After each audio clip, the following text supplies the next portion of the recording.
before, and I Yeah, read I don't. Well, the thing is, here's the problem. Like, it's if my mental health was a priority, I wouldn't be as successful as I am. I mean, and that's just like a sad fact. Like I obviously never would have buried myself alive for 7 days, 7 days of solitary, 7 days on a deserted island, 7 days, blah blah blah.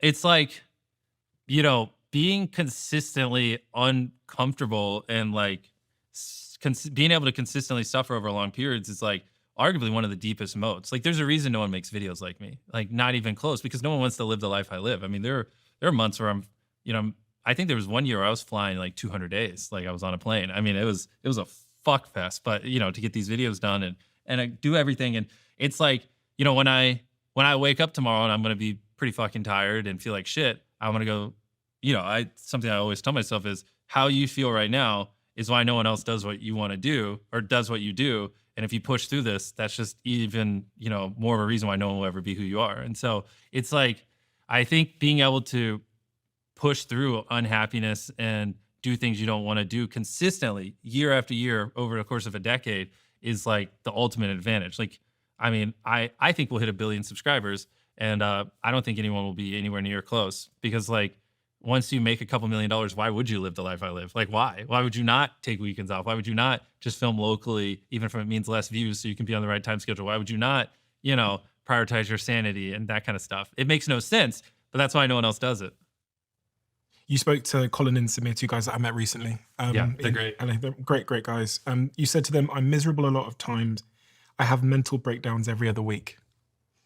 Yeah, I mean, those have gotten a little better. Mental breakdown sounds extreme. It's more, I'm like, fuck, why am I doing this? This is so fucking hard. Because it's just a lot, man. You're just going constantly. It's like, what's funny is I think I said that years ago, but that was back when all I was doing YouTube. Now I run this chocolate company, and we have the show, and we have a couple other stuff. So I think the hardest part really is gear shifting. Like, and so I try to bucket these things correct. Like, if I'm on set, and I have a 15-hour film day, like ideally the things I'm doing in between filming are like related to main channel, because I'm in the frame of mind of that. And that's one thing that's really helped me not feel like my head's gonna explode. Like, if I'm in Chicago at the Feastables office and we're going through Feastables marketing, like, and then you come in and you go, what do you think about this bit for this coming up main channel video? Then I have to like shift my frame of mind. And then like that constant gear shifting, it'll make my fucking head hurt if I'm like bouncing around too much.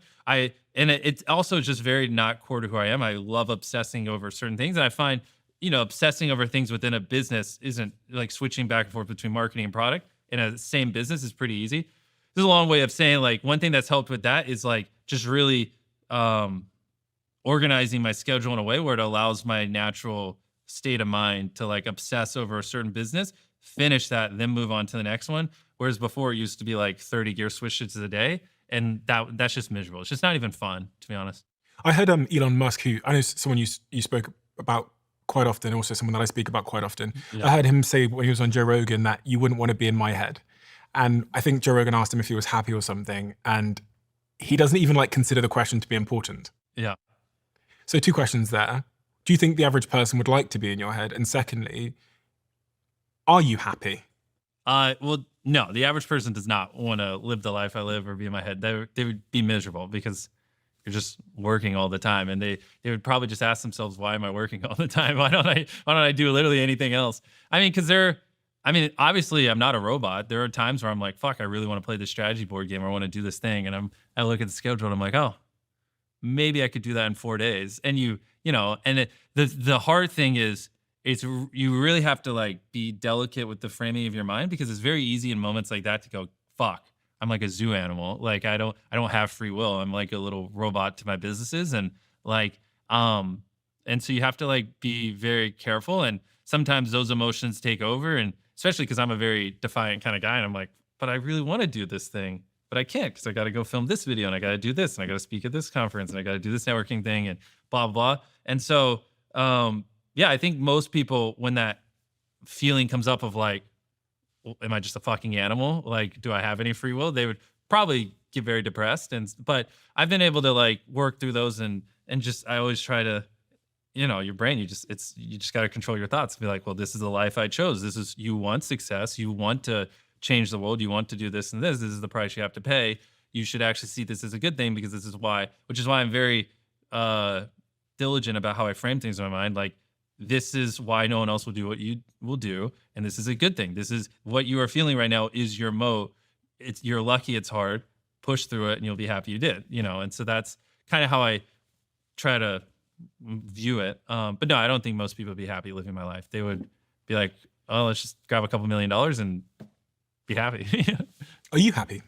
It depends what day you ask me. Right now I'm having a good time. You know, when I had the flu in Africa sitting in a cage with lions, fuck no.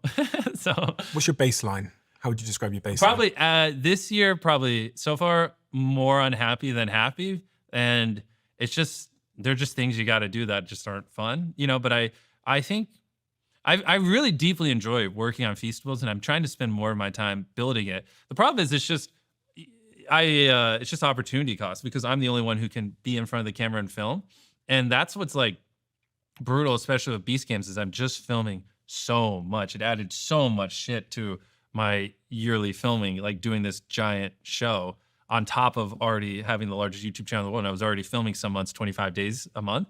So I'm just like, that's just the rough part. It's because it's like, it just all rests on my shoulders. And if I don't film, there is no content. Like the channel just literally ceases. Like if I stop filming. And so, you know, I have found more and more that I'm finding more joy in entrepreneurial things and building businesses. And I do think I'd be happy if I could spend more time doing that. But it's just like weird because I could literally hire anyone in the world to do that. Whereas I can't hire anyone to replace me on camera. I always wonder, someone who is doing